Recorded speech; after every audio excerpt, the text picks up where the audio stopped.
Hello everyone. तो आज का जो हमारा टॉपिक है, अब यहाँ पे दो टॉपिक कवर करने वाले हैं आज, TCP UDP and IPv4 address के बारे में। ठीक है। तो सबसे पहले हम बात करेंगे टीसीपी यूडीपी क्या है, कैसे काम करता है। तो फर्स्ट हम बात करते हैं टीसीपी एंड यूडीपी। तो टीसीपी और यूडीपी बेसिकली हमारे ट्रांसपोर्ट लेयर में काम करते हैं, ट्रांसपोर्ट लेयर में वर्क करते हैं। TCP UDP transport layer.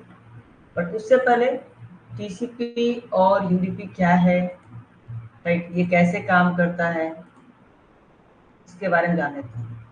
TCP का जो नाम है, फुल नेम है ट्रांसमिशन कंट्रोल प्रोटोकॉल बोलते हैं, और यूडीपी को बोलते हैं यूजर डेटाग्राम। बेसिकली करते क्या है, जैसे कि फॉर एग्जांपल यहाँ पे हम दो सिस्टम ले लेते हैं, ये हमारे कनेक्शन बनाने के लिए काम आते हैं। यानी दोनों ही क्या करते हैं, हमारे कनेक्शन को क्रिएट करते हैं, रिलेएबल कनेक्शन को क्रिएट करते हैं। इसमें से देखेंगे कौन सा प्रोटोकॉल है जो रिलेएबल कनेक्शन क्रिएट करता है, और कौन सा प्रोटोकॉल है जो कि हमारे अनरिलेएबल। फॉर एग्जांपल हमारे पास दो पीसी है, PC1 एंड एक और पीसी हम यहाँ से ले लेते हैं, PC2। आप इसे पीसी मानिए या सर्वर भी बोल सकते हैं। अगर सर्वर से कनेक्शन बना रहे हैं तो हम सर्वर बोलेंगे, और अगर आप किसी पीसी से कनेक्शन बना रहे हैं तो हम इसको पीसी बोल, राइट। तो यहाँ पे हम मैं नाम देता हूँ, उनके नाम को भी मैं क्लियर करता हूँ। ये साइट कौन सा है, बेसिकली ये जो साइट है हमारा, ये क्लाइंट साइट है, क्लाइंट पीसी है एंड और ये है आपका सर्वर। और अभी हम लोग बात करने वाले हैं टीसीपी के बारे में, फिर हम देखेंगे यूडीपी कनेक्शन के बारे में। अभी हम क्या बात करें, टीसीपी कनेक्शन के बारे में बात करें, ट्रांसमिशन कंट्रोल प्रोटोकॉल।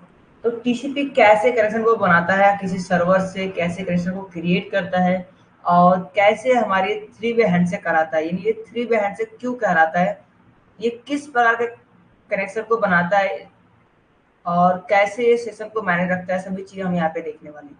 फर्स्ट क्या होता है, जैसे आप अपने सिस्टम के अंदर, यानी जो क्लाइंट पीसी है, सपोज इसने क्या किया, अपने सिस्टम के अंदर यहाँ पे मेल सर्वर को ओपन किया। यहाँ पे एक आइकन क्रिएट कर देते हैं। इसने क्या किया, अपने सिस्टम के अंदर एक मेल ओपन किया, मेल एप्लीकेशन ओपन किया। तो जैसे इसने मेल एप्लीकेशन ओपन किया, तो इस एप्लीकेशन ने सबसे पहले क्या किया, सर्वर से अपने को कनेक्शन किया, यानी सर्वर से अपने आप को कनेक्ट किया। तो सर्वर से कनेक्ट करने के लिए क्या किया, सर्वर को इसने क्या करेगा, पैकेट भेजेगा। सर्वर को क्या करेगा, एक पैकेट भेजेगा, यानी सर्वर को एक रिक्वेस्ट पैकेट भेजेगा। क्लाइंट क्या करेगा, क्लाइंट की तरफ से एक छोटा सा पैकेट जाएगा जो सर्वर को सेंड होगा।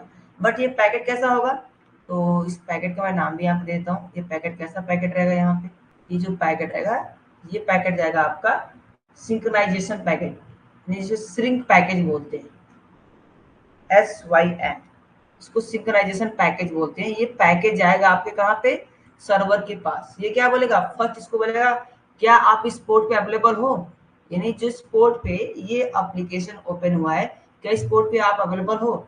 अगर ये अवेलेबल होगा आपका सर्वर, तो सर्वर क्या करेगा, आपके फिर से क्लाइंट को एक रिस्पॉन्स देगा, राइट। यानी क्या करेगा, सिंक्रोनाइज पैकेट को रिसीव करेगा, और रिसीव करके जैसे चेक करेगा तो फिर इसको ये रिस्पॉन्स देगा। तो इसको अगेन जब ये रिस्पॉन्स देगा आपके क्लाइंट को, क्लाइंट पैकेट में क्या भेजता है भाई, सर्वर। क्लाइंट पैकेट के अंदर आपकी दो चीजें आती, जब सर्वर आपके पैकेट को भेजता है तो इसमें दो चीजें आती हैं। क्या क्या चीजें आती है आपके, उसको भी देख लेते हैं हम।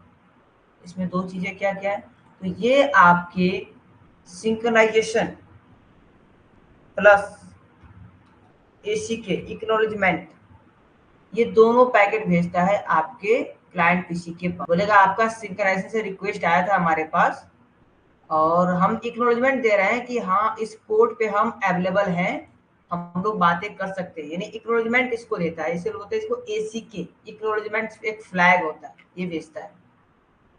यानी फर्स्ट क्या किया क्लाइंट ने, ये TCP की बात कर रहे हैं।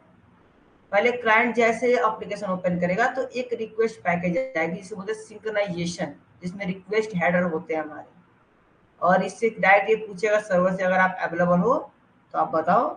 अगर सर्वर अवेलेबल रहा तो वो आपको वो रिप्लाई देगा, जिसमें वो आपके सिंक्रोनाइजेशन पैकेट, यानी जो आपने रिक्वेस्ट किया था वो पैकेट प्लस एक्नॉलेजमेंट देगा आपको, यस मैं इस पोर्ट पे अवेलेबल हूँ, राइट। फिर जो ये क्लाइंट पीसी है, जैसे इसको मालूम चलेगा ओके इस पोर्ट पे ये अवेलेबल है, तो फिर से क्या करेगा, इस सर्वर को एक पैकेट भेजेगा, सर्वर मशीन को एक पैकेट भेजेगा। इस पैकेट का नाम क्या रहेगा, इसको भी देख लेते हैं हम लोग। इस पैकेट का नाम रहेगा एसी के, फिर से ये एसी के पैकेट इसको भेजेगा। अब ये एसी के पैकेट क्यों भेज रहा है, ये भी एक्नॉलेजमेंट दे रहा है, ओके ठीक है आप अवेलेबल है इस पोर्ट पे तो मैं भी अवेलेबल हूँ, क्या हम कनेक्शन को इस्टेब्लिश कर सकते हैं, यानी कनेक्शन हम बना सकते हैं। तो जैसे ये एसी के फाइल इसको भेजेगा, अब सर्वर क्या करेगा, इससे कनेक्शन बना लेगा। अब ये पीसी दोनों आपस में, यानी जो क्लाइंट पीसी है और सर्वर पीसी है, वो दोनों का कनेक्शन इस्टेब्लिश हो गया है। अब आपस में ये कम्युनिकेट कर सकते हैं, फाइल फोल्डर को शेयर और रिसीव भी कर सकते हैं, यानी सेंड और रिसीव कर सकते हैं। फर्स्ट क्या किया इसने, पहले क्लाइंट पीसी ने इसको सिंक्रोनाइज पैकेट भेजा, यानी रिक्वेस्ट पैकेट भेजा, और इसको ये रिसीव हुआ, और रिसीव करने के बाद सर्वर ने उसको चेक किया, एंड आफ्टर चेक करने के बाद उसने एसी के पैकेट भेजा, एक्नॉलेजमेंट भेजा कि ओके ठीक है आपका पैकेट सही है, हम अवेलेबल है और आप हमसे बातें कर सकते हैं। फिर फाइनल आपके क्लाइंट पीसी ने क्या भेजेगा, एसी के, ओके ठीक है हम लोग अब सेशन को कंटिन्यू करते हैं। देन तब जाके आपके ये कनेक्शन क्रिएट होते हैं और डेटा ट्रांसफर हो पाता है। बट यूडीपी के केस में ऐसा नहीं होता है। यूडीपी को थोड़ा सा समझते हैं हम लोग, उसके बाद आगे यूडीपी को भी समझते हैं, फिर इन दोनों में डिफरेंस समझेंगे हम लोग कि क्या केस में और डिफरेंट आते हैं इसके अंदर। तो अब हम बात कर लेते हैं यूडीपी के बारे में। डायग्राम पहले हम लोग क्लियर कर लेते हैं, उसके बाद हम सभी कंसेप्ट को समझेंगे। यूडीपी प्रोटोकॉल,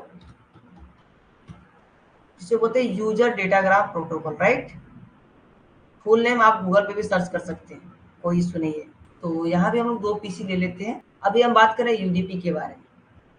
तो यूडीपी में क्या होता है, यूडीपी में सपोज यहाँ पे मैं लेता हूँ एक क्लाइंट पीसी है, यहाँ पे मैं लिख देता हूँ एक क्लाइंट है, ये आपका सर्वर है। यूडीपी के केस में क्या होगा, जैसे क्लाइंट पैकेट क्या करेगा, अपने सर्वर को एक रिक्वेस्ट भेजेगा, ये भी क्या करेगा एक रिक्वेस्ट भेजेगा, तो बोलते हैं रिक्वेस्ट पैकेट। अपने सर्वर पीसी को रिक्वेस्ट भेजेगा कि हम आपसे जुड़ना चाहते हैं, आपसे कम्युनिकेट करना चाहते हैं। जैसे रिक्वेस्ट पैकेट सर्वर को रिसीव होगा, सर्वर पैकेट क्या करेगा तुरंत, यानी सर्वर मशीन जो होगा इसको रिप्लाई देगा, यानी इसको रिस्पॉन्स देगा। कैसा रिस्पॉन्स देगा, ये इसको क्या करेगा, रिस्पॉन्स देगा, ओके ठीक है हम लोग कम्युनिकेट कर सकते हैं, यानी जो आपने रिक्वेस्ट किया उस पर हम रेडी है और हम लोग यहाँ पे कम्युनिकेट कर सकते हैं।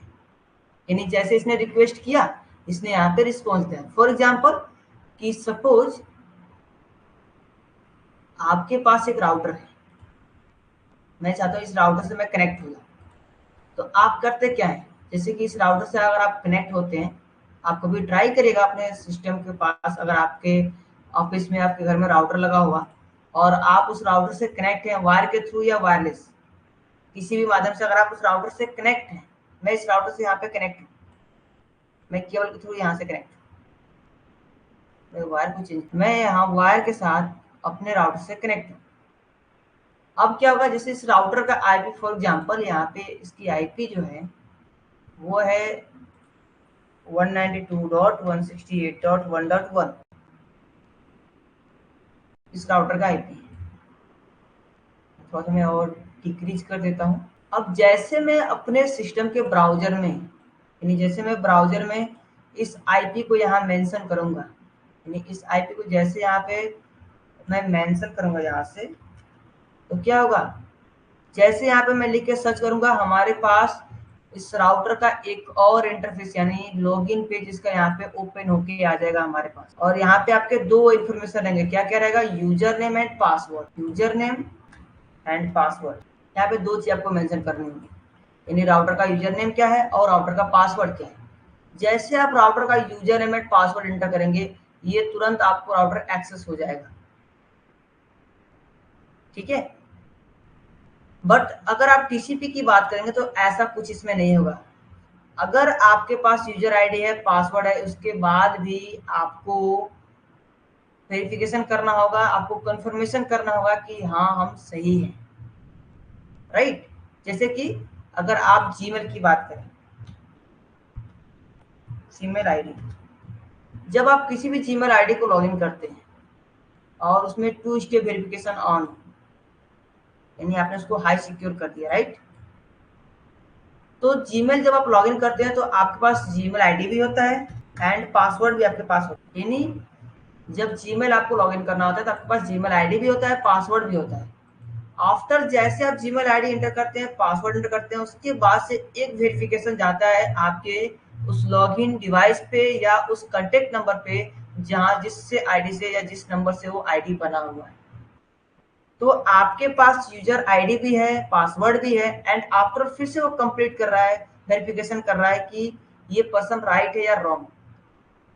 अगर आप वहाँ पे वेरिफिकेशन कंप्लीट करते हैं, आप टिक मार्क करते हैं कि यस ये राइट है, तो वो इस आईडी को लॉगिन कर पाता है, नहीं तो लॉगिन नहीं कर पाएगा। लेकिन यूडीपी के केस में उसने आईडी डाला और पासवर्ड डाला और डायरेक्ट उस साइट को एक्सेस कर पाए, यानी क्या है आपका यूडीपी कनेक्शन है, इसीलिए इसको बोलते हैं कनेक्शन लेस। यूडीपी को क्या बोलते हैं हम लोग? Connection less. और टीसीपी क्या होता है? ओरिएंटेड कम्युनिकेशन को क्रिएट करता है, ओरिएंटेड कनेक्शन को क्रिएट करता है, यानी इसके द्वारा जो बनाया गया कनेक्शन है वो 100% सेफ होता है।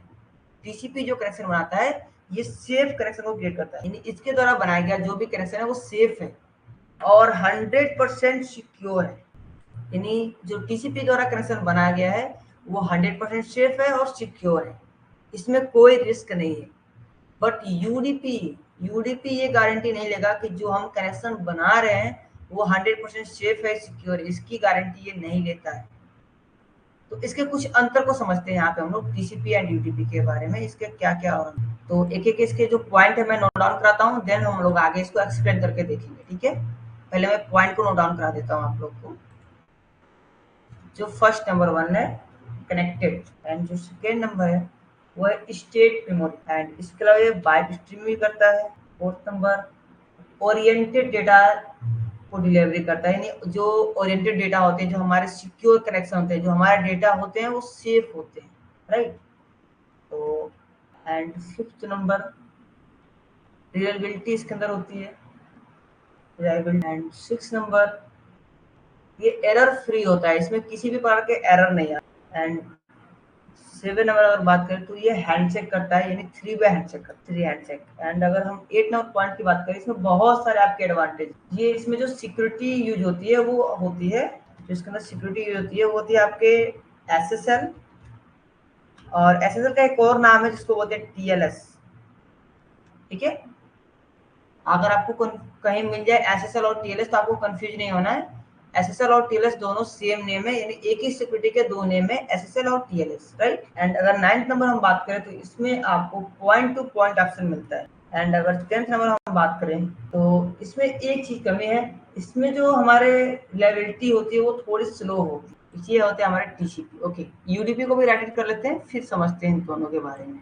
अगर फर्स्ट वन इसकी हम बात करें तो ये कनेक्शन लेस होता है, कनेक्शन लेस यानी इसके द्वारा जो कनेक्शन बनता है वो सिक्योर नहीं होता है। सेकेंड नंबर बात करें तो ये स्टेटलेस भी होता है, स्टेटलेस। एंड थर्ड नंबर ये पैकेट को रीड करता है। क्या होता है, जो हमारे टीसीपी होते हैं वो बाइट्स में, जो आपके डेटा होते हैं बाइट्स को रीड करते हैं, ये आपके पैकेट को रीड करता है, यानी पैकेट डेटाग्राम जो हमारे होते हैं उसको बोलते हैं पैकेट डेटाग्राम। फोर्थ नंबर बात करें तो ये नॉट सिक्योर कनेक्शन को क्रिएट करता है, नॉट सिक्योर कनेक्शन। एंड अगर हम फिफ्थ नंबर बात करें तो इसके अंदर कोई रिलायबिलिटी नहीं होती है, ये रिलायबिलिटी को सपोर्ट ही नहीं करता है, तो मिलता है यहाँ पर नो रिलायबिलिटी। एंड जो 6 नंबर है इसमें कोई आपके हैंडशेक नहीं होते हैं, कोई एरर चेकिंग नहीं होती है, यानी ये पूरे जो पैकेट है इसमें पूरे पैकेट में एरर डिटेक्शन का काम डिस्क्राइब होता है इसके अंदर, और एरर को चेक ही नहीं करता। ये भी क्या करता है, एरर किसी भी प्रकार का एरर हो जो पैकेट के, अगर कोई पैकेट सेंड हो रही है, यानी अगर कोई हमारे क्लाइंट पीसी है और इससे रिक्वेस्ट हमारी गई है सर्वर के पास, बीच में कोई ऐसा पर्सन है जो इसको हाईजेक करता है या कुछ एक्सेस करता है, तो इसके पास फर्स्ट क्या है, एसी के या सिंक्रोनाइज पैकेट है ही नहीं, ये चेक ही नहीं कर पाता है, तो किसी को भी डेटा ये प्रोवाइड कर देगा। अगर कोई इसको हाईजेक कर लेता है, कोई बीच में इसको क्रैक कर लेता है, इसलिए इसमें होते हैं नॉट सिक्योर होता है, और ये आपके पैकेट को डिस्क्राइब कर देता है, एरर पैकेट। एंड इसके अलावा अगर हम बात करें 7 नंबर तो इसमें कोई हैंडशेक नहीं होता है, नो हैंड। एंड अगर 8 नंबर की हम बात करें तो इसमें जो सिक्योरिटी होती है वो होती है आपकी DTLS। इसके अंदर जो सिक्योरिटी काम करती है वो होती है DTLS। एंड अगर हम 9th नंबर की बात करें तो ये आपके मल्टीकास्ट को सपोर्ट करता है, बट TCP हमारे point two point support, multicast support, but इसके अंदर जो रिलायबिलिटी होती है वो फास्ट होती है, यानी जिसके कनेक्शन है वो काफी फास्ट, रिलायबिलिटी फास्ट। राइट, अभी हम लोग इसी पॉइंट को क्लियर करते हैं।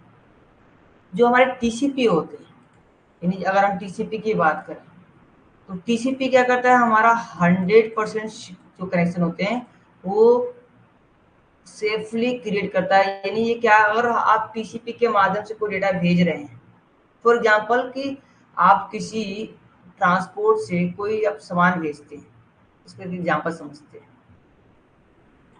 आपको TCP UDP क्लियर हो जाए। जब आप किसी ट्रांसपोर्टेशन से सामान सेंड करते हैं, कोई ऐसी पैकेज है जो आप सेंड कर रहे हैं, आप किसी भी तरीके से सेंड कर सकते हैं, किसी ट्रक के माध्यम से, किसी प्लेन, ट्रेन, कोई भी ऑप्शन हो सकता है।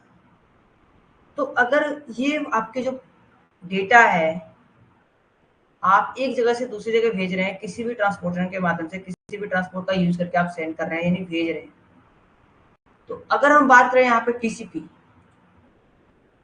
टीसीपी की, यानी आप अच्छा मेथड यूज करके इसको भेज रहे हैं, तो क्या होगा, ये जो आपका पैकेज रहेगा इसको अच्छे से पैक करेंगे, वो पूरी तरीके से श्योर हो जाएंगे, कंफर्म कर लेंगे कि हाँ ये पैकेज डैमेज नहीं होगा, और इसके अंदर जो डेट जो हमारे सामान है, जो प्रोडक्ट है वो सेफ है। राइट, इसके अलावा आप बहुत सारी चीजें यूज करते हैं, आप इसका इंश्योरेंस कराते हैं, हर एक चीज होता है। इंश्योरेंस मतलब कि अगर ये डेटा हमारा लॉस हुआ तो हमारे 100% बैकअप हो सकते हैं, यानी जो हमारी इंश्योरेंस कंपनी होगी उससे हमारा सभी चीजें मिल सकती हैं, हमारे लॉस नहीं होंगे। लेकिन TCP होता है ये 100% कनेक्शन को क्रिएट करता है, इसलिए इसमें डेटा लॉस होने का चांस नहीं होता है। यानी इस पैकेट में फुल सिक्योरिटी यहाँ पे आपको दी जा रही है, पूरे तरीके से आपको सिक्योर कर दिया जाता है आपके डेटा को, आपके पैकेट को। ये सेफ है, इसमें किसी प्रकार की कोई नुकसान नहीं है, ना ही आपका डेटा ये, ना ही आपका प्रोडक्ट ये डैमेज होगा। बट अगर वहीं हम बात करें यूडीपी की,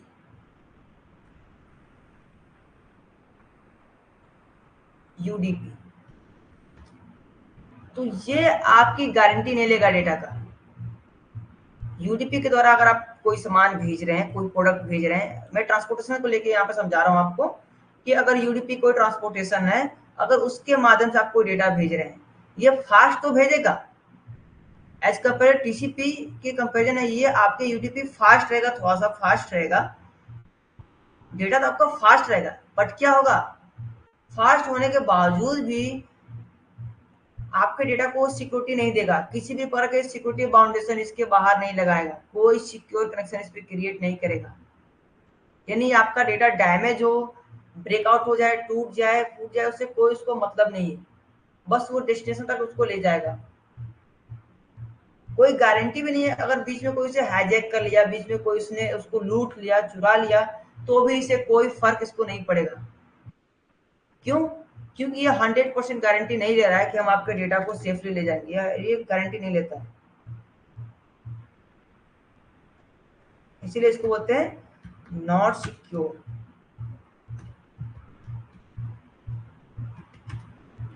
नॉट सिक्योर, ये सिक्योर नहीं होता है, लेकिन फास्ट होता है। ठीक है, टीसीपी भी आपका फास्ट होता है, यूडीपी भी आपका फास्ट होता है, लेकिन थोड़ा सा यहाँ पे अगर स्पीड का अंतर देखेंगे तो यूडीपी थोड़ा सा और बेटर परफॉर्म देता है डेटा ट्रांसफर करने में, यानी डेटा को ट्रांसपोर्टेशन करने में। बट अगर कनेक्शन की बात करें हम, सिक्योर कनेक्शन की, सेफ कनेक्शन की, तो टीसीपी यहाँ पे फुलफिल हो पाता है, यूडीपी यहाँ पे फुलफिल नहीं हो पाता है। तो हमारे डेटा थोड़ा स्लो जाए बट सेफली जाए और सिक्योर के माध्यम से आए, तो हमारे सभी डेटा सेफ रहेंगे और हम भी सेफ रहेंगे। तो इसीलिए हम ज्यादातर जो यूज करते हैं वो हम लोग टीसीपी यूज करते हैं, और बहुत कम हम लोग यूडीपी यूज करते हैं। टीसीपी के अंदर जो हमारे सिक्योरिटी यूज होते हैं वो होते हैं हमारे एसएसएल। जो आप ब्राउजर यूज करते हैं, जब आप किसी डेटा को ब्राउज करते हैं तो आपको वहां पे दो चीज मिलती है, HTTPS, ऐसे आपको मिलते हैं, कॉलन स्लैश स्लैश करके मिलते हैं। जो ये एस है ना, ये एस के अंदर हमारे एसएसएल सिक्योरिटी होते हैं, एसएसएल। अब आप एसएसएल नाम सुन के ये मत कहिएगा कि टीसीपी के अंदर पूरे हमारे एसएसएल सिक्योरिटी हैं। जो हमारे ये एसएसएल हैं, ये फैमिली ऑफ पैकेज हैं, इसके अंदर बहुत सारे सिक्योरिटी पैकेज आते हैं, लेकिन एसएसएल के अंदर जो हमारे सिक्योरिटी आते हैं वो अच्छे आते हैं सिक्योरिटी हमारे, यानी जो एसएसएल के अंदर जो पैकेट है हमारे सिक्योरिटी, वो बहुत अच्छे पैकेज हैं जो काफी सिक्योर हैं। तो एसएसएल अगर कोई पूछता है कि एसएसएल क्या है, तो एसएसएल एक फैमिली ऑफ पैकेज है, इसमें आपके बहुत सारे सिक्योरिटी फीचर आते हैं। तो जरूरी नहीं कि एसएसएल है कि आप बोले कि नहीं हम एसएसएल सिक्योरिटी यूज करते हैं, गलत, ये गलत है। एसएसएल में जैसे कि हम लोग यूज करते हैं ना, आप क्या करते हैं, एमएस ऑफिस यूज करते हैं, एमएस ऑफिस। आप जाना कभी चेक कर रहे हैं यहाँ पे, हाँ लैब्स में जाना, आप देखना आप यहाँ क्या यूज करते हो, एमएस ऑफिस,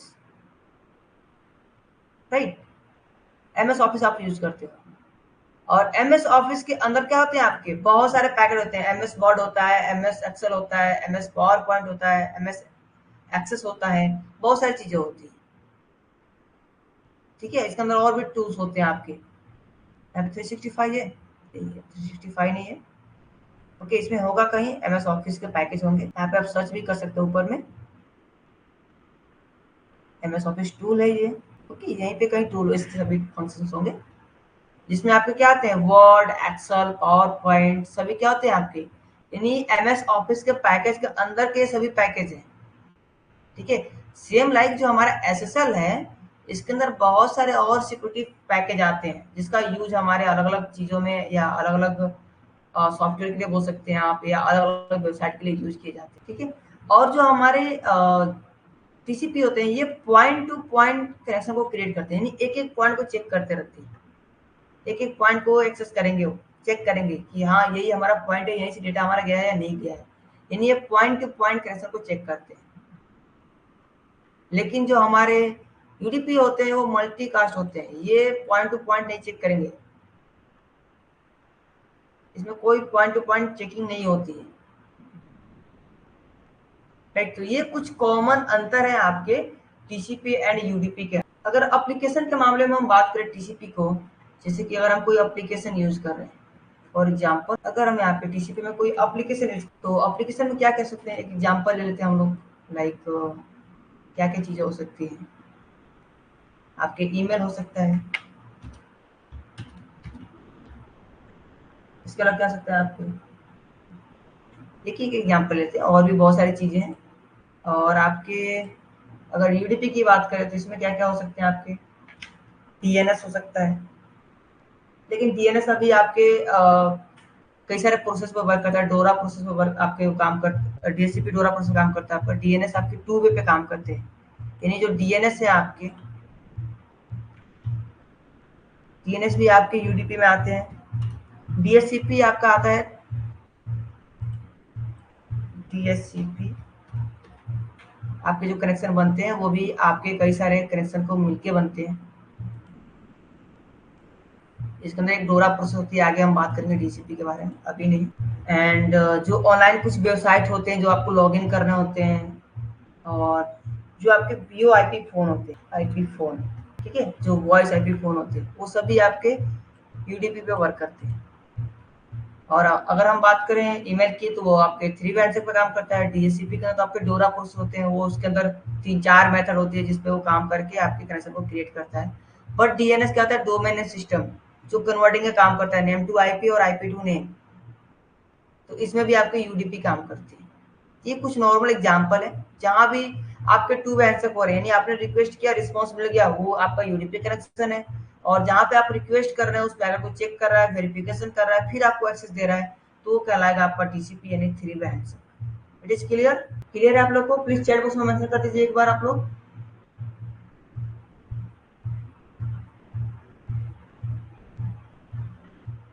सभी लोग को क्लियर है? एक बार सभी लोग प्लीज मेंशन कर दीजिए, देन हम लोग आगे बढ़ते हैं। अगर कोई क्वेश्चन है तो मैं हैंड रेस को इनेबल कर देता हूँ, कोई क्वेश्चन तो आप लोग पूछ सकते हैं, देन हम लोग नेक्स्ट टॉपिक की तरफ चलेंगे।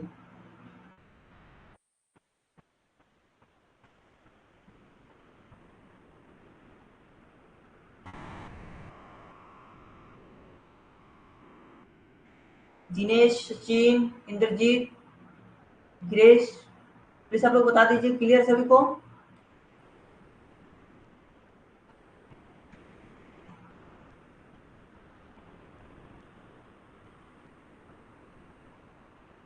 सेलेस को क्लियर है, ग्रीस को क्लियर है। ओके,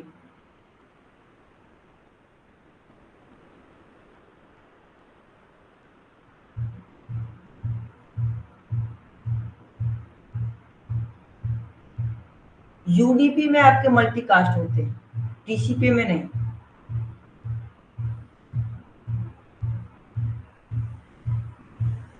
टीसीपी में मल्टीकास्ट नहीं होता है।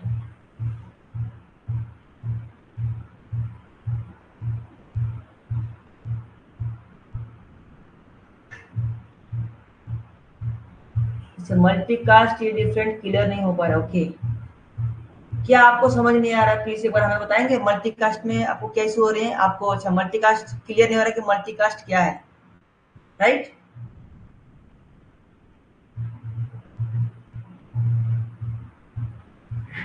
फॉर एग्जाम्पल यहाँ पे देखिए, ये हमारे यहाँ पे क्लियर हो जाएगा। देखिए, ये हमारे क्लाइंट पीसी है और दूसरा हमारा यहाँ पे सर्वर पीसी है। और इसको अगर प्रैक्टिकली देखना है तो मैं प्रैक्टिकली भी आपको दिखा देता हूँ। ये आपके ब्राउजर हैं।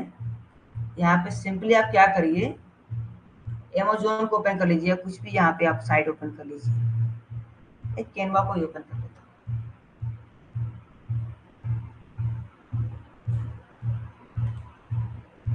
ठीक है,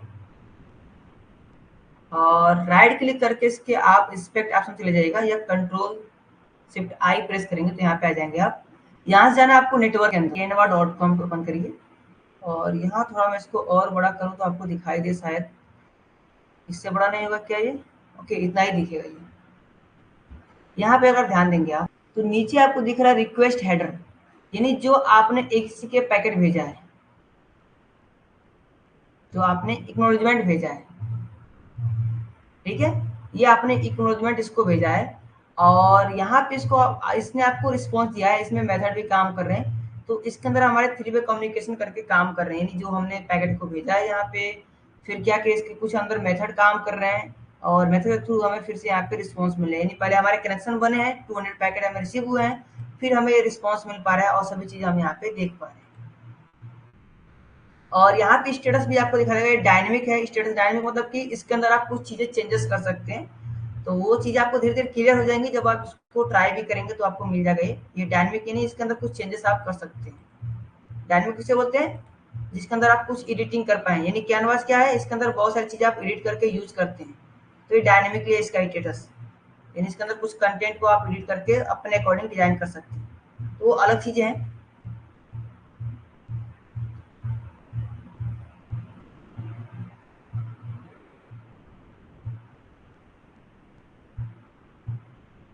एंड अगर आपको यहाँ पे यूडीपी कनेक्शन हमारे पास है नहीं, वरना मैं आपको दिखा था, यहाँ पे मेरे पास कोई ऐसा राउटर नहीं जो मैं लॉगिन करके आपको दिखाऊं, जो आपको मल्टीकास्ट अच्छे से क्लियर हो सके। ओके, नेक्स्ट टाइम मैं ना टुमारो लॉगिन करके दिखाता हूँ राउटर आपको, वहां पे क्लियर हो जाएगा कैसे ये मल्टीकास्ट सपोर्ट कर रहा है और कैसे ये हमारे मल्टीकास्ट सपोर्ट नहीं कर रहा है। ठीक है, दोनों चीज आपको क्लियर हो जाएंगी, पॉइंट टू पॉइंट क्लियर हो जाएंगे, और मल्टीकास्ट आपको सब क्लियर हो जाएंगे। अभी मेरे पास कोई एग्जिस्टिंग वैसा साइट नहीं है, कोई पासवर्ड नहीं है हमारे पास, तो टुमारो मैं आपको दिखाता हूँ उसको प्रैक्टिकली वे में। हमारे पास राउटर है, टुमारो मैं इसको ओपन करूंगा और राउटर लॉगिन करके दिखाऊंगा आपको। ठीक है, टुमारो इसको मैं प्रैक्टिकली दिखाता हूँ आपको लॉगिन करके, वहां पे आपके सभी पॉइंट टू पॉइंट और मल्टीकास्ट दोनों क्लियर हो जाएंगे, क्योंकि प्रैक्टिकली काफी अच्छे से समझ में आएगा। ठीक है, और कोई डाउट है?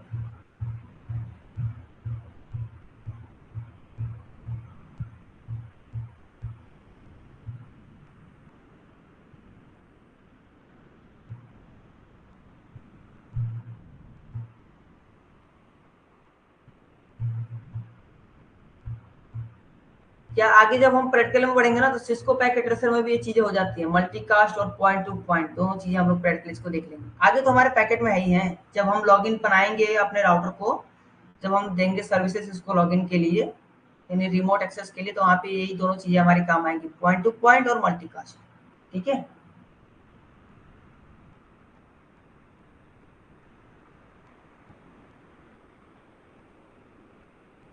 सिगमेंटेशन क्या होती है? सिगमेंटेशन जो आप पैकेट भेजते हैं, उस सिगमेंट जो आप भेजते हैं, यानी जो रिक्वेस्ट पैकेज भेजते हैं ना आप, इस सिंक्रोनाइज पैकेज में आपके सेगमेंट तो होते हैं, आपके पूरे सेगमेंट मतलब कि जो आपने रिक्वेस्ट किया है, तो जो उस रिक्वेस्ट पैकेट में जो भी हमारे डेटा जा रहा है उसको हम सेगमेंट पैकेज बोलते हैं। जैसे कि मैंने यहाँ पे लॉगिन किया कुछ भी साइट को एक्सेस करने के लिए, कुछ भी मैंने यहाँ पे भेजा, तो हमारे कुछ डिटेल्स होते हैं, वो एक पूरे पैकेज एक सेगमेंट बन के जाते हैं हमारे उस सर्वर के पास या उस वेबसाइट के पास। अभी तो दिखा है यहाँ पे रिक्वेस्ट, रिक्वेस्ट हेडर, उसी को तो बोलते हैं हम लोग सेगमेंट पैकेज, इसी को तो हम लोग बोलते हैं सेगमेंट पैकेज। वेट,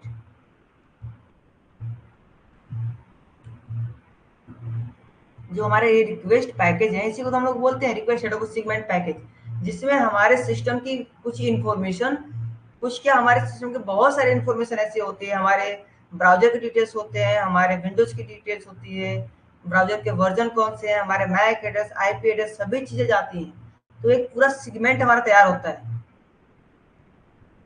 ठीक है, यानी पूरे हमारी एक रिक्वेस्ट पैकेज जो भी हमारी इन्फॉर्मेशन एक सेगमेंट बन के जाता है, हमारा सेगमेंट फ्लैग जाता है।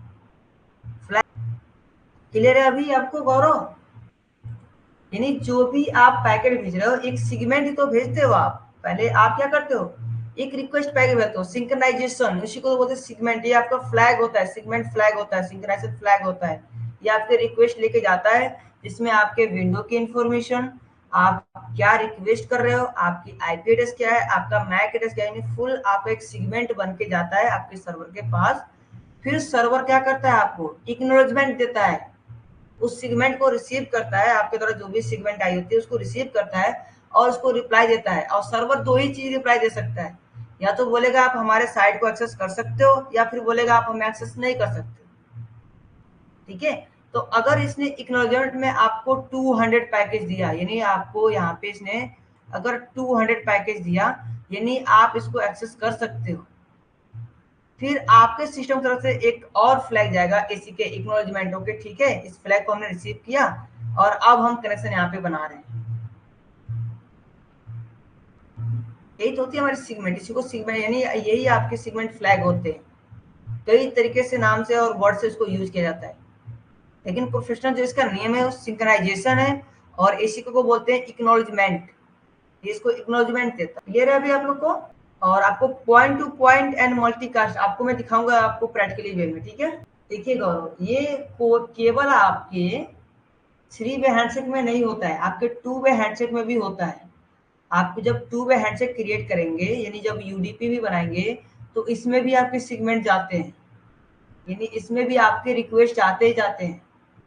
आप जब रिक्वेस्ट आप करेंगे किसी भी सर्वर को एक्सेस करने के लिए, चाहे टीसीपी के माध्यम से या यूडीपी, तो इसमें भी आपके रिक्वेस्ट जाएंगे जाएंगे और रिक्वेस्ट में आपके डिटेल्स रहेंगे। बट यूडीपी के केस में क्या होता है, ये आपको तुरंत रिप्लाई दे देगा, रिस्पॉन्स दे देगा, ओके आपने रिक्वेस्ट किया है, अब आप हमें एक्सेस कर सकते हो। लेकिन यूडीपी क्या करेगा, उसी सेगमेंट को पहले वो चेक करेगा और अपना एक्नॉलेजमेंट देगा, अपना वो मत देगा, आप उसको अपना एक मत देना, फिर आप उस पर बातें कर सकते हैं। तो ये क्या करेगा, अपना एक्नॉलेजमेंट देगा यहाँ पे, ओके ठीक है, आपके द्वारा एक सेगमेंट आया है, मैंने उसको रिसीव किया है और आप हमसे कनेक्शन बनाना चाहते हैं, तो क्या आप रेडी है हम लोग कनेक्शन बनाएं? फिर ये एसी के पैकेट देगा, एक्नॉलेजमेंट देगा, ओके ठीक है मैं भी रेडी हूँ, मैं भी कनेक्शन आपसे बनाना चाहता हूँ, फिर ये कनेक्शन बनाएगा। लेकिन यूडीपी में जो आपने सेगमेंट भेजा, यहाँ पे जो आपने पैकेट भेजा रिक्वेस्ट पैकेज, यहाँ पे रिक्वेस्ट पैकेज बोलते हैं, जब ये रिक्वेस्ट पैकेज गई यहाँ पे, इसमें आपके यूजर आईडी भी है और आपके पासवर्ड भी है। तो इसने देखा कि ये हमारे पास एक पैकेट भेज रहा है और ये बोल रहा है एक्सेस के लिए, और ये बोला है कि इसमें आपके यूजर आईडी और पासवर्ड है, यानी ये राइट पर्सन है, ये सही पर्सन है और इसको हमें रिप्लाई देना चाहिए, तो इसको तुरंत ये रिप्लाई दे देता है, रिस्पॉन्स दे देता है। यानी रिक्वेस्ट पैकेज दोनों में जाएंगे, विदाउट रिक्वेस्ट आप किसी को हैंडशेक कर ही नहीं सकते हो। या जो एज ए हैकर यहाँ पे क्या चीज होती है, टीसीपी क्यों सिक्योर होता है, टीसीपी इसलिए सिक्योर बोलते हैं कि यहाँ पे आप ध्यान देंगे, जैसे सपोज ये हैकर कोई यहाँ पे बैठा हुआ है, फॉर एग्जाम्पल यहाँ पे एज ए कोई हैकर आपके सिस्टम के ऊपर अटैक कर, ठीक है।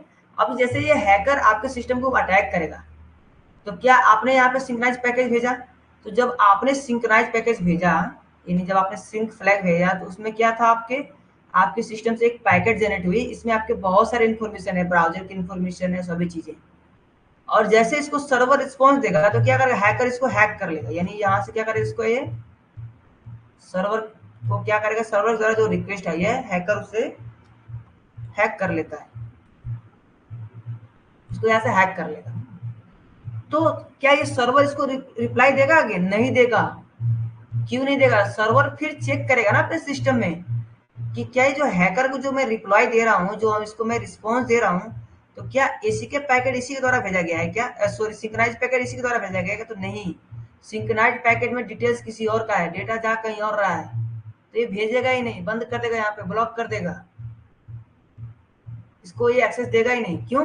क्योंकि जो सिंक्रोनाइज पैकेज है वो इस हैकर के द्वारा नहीं भेजा गया है, तो ये डेटा ट्रांसफर करना ही बंद कर देगा। नहीं, ये डेटा हमारा वहां जा ही नहीं रहा है, जिसने हमें सिंक्रोनाइज पैकेज भेजा है उसके पास डेटा नहीं जा रहा है, तो ये बंद कर देगा।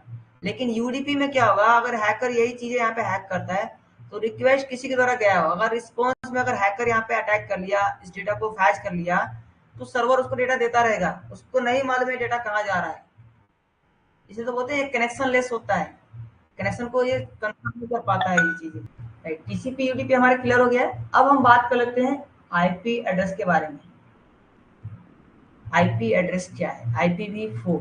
आईपी एड्रेस का जो पूरा नाम है इसे हम लोग बोलते हैं internet protocol address, internet protocol address. और इसके दो वर्जन है यहाँ पे।